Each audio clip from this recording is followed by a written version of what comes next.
2 stone lions crouched on either side of the steps.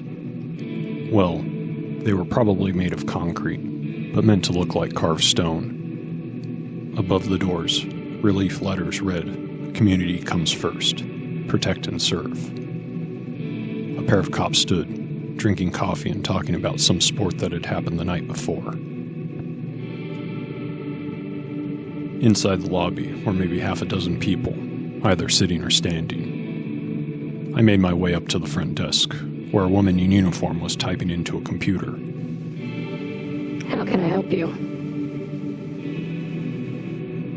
Her raspy tone was pleasant enough, but it didn't reach her flat, emotionless features. I drummed my fingers on the top of the desk. I wanted to report something I saw last night on the bridge over Mills River. As I spoke, her attention shifted from her work. Mills River Bridge, you say? I gave a hesitant nod. Her eyebrow raised. Just a moment. Picking up a receiver, she dialed a number before speaking softly for a second. After a few minutes, a tall, gray-haired officer sporting a large rack of service ribbons and ornately decorated shoulder boards strode out.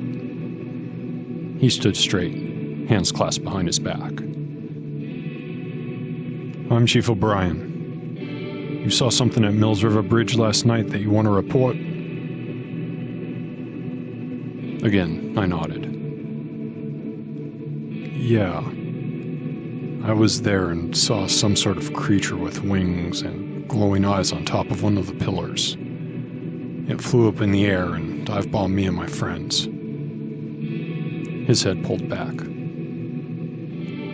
"Last night we had an incident involving several officers on that bridge."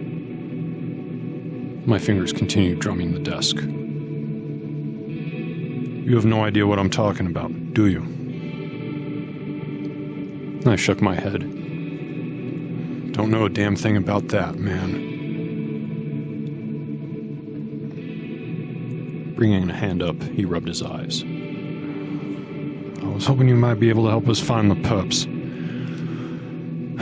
I'll send an officer to collect a statement from you in a few minutes. Please, take a seat." I tapped the desk. "Cool, man." The chief scoffed as he walked away. Sitting down on a hard wooden bench, I held my head, trying to remember everything from last night. It was a drunken blur. The more I thought about it, the crazier it seemed, and I started laughing to myself. This was madness. Why did I come here? Why didn't I just listen to Joel and stay at home? "Sir?" A portly, balding cop stood next to me holding a notepad. "You're the one reporting a creature at Mills River Bridge?" I nodded. "Follow me." He took me through a series of hallways, eventually coming to a room packed with half-empty desks. Taking a seat across from him, he took a pre-printed form from a stack and began writing. "Your name?" I took a deep breath. "Tracy Robert. Age?" 18. "What time did the event take place?" I sat back, trying to remember. "Around midnight, I think. I'm not exactly sure." The cop made something of a grunt. What exactly did you witness?" I went through the entire event after I had returned to the car, while leaving out certain details. No need to incriminate my friends of anything. "I see. Were you under the influence of alcohol or mind-altering substances?" I gave a casual shrug. "Couple of beers, that's it." He spun the paper around for me.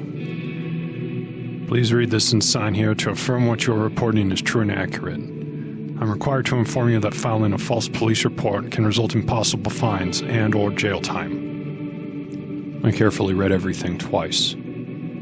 Even though he seemed not to believe me, he had written exactly what I had told him. He gave me some encouragement, and I gave my signature at the bottom.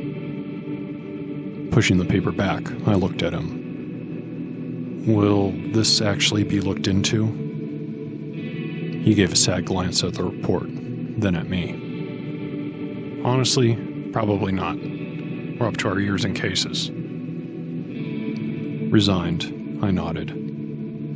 Okay, thanks, officer. He extended his hand. Frank. Oh, and next time you come into a police station, wear a different jacket for Christ's sake. You reek of weed. Laughing, I gave him my thanks once more and walked out.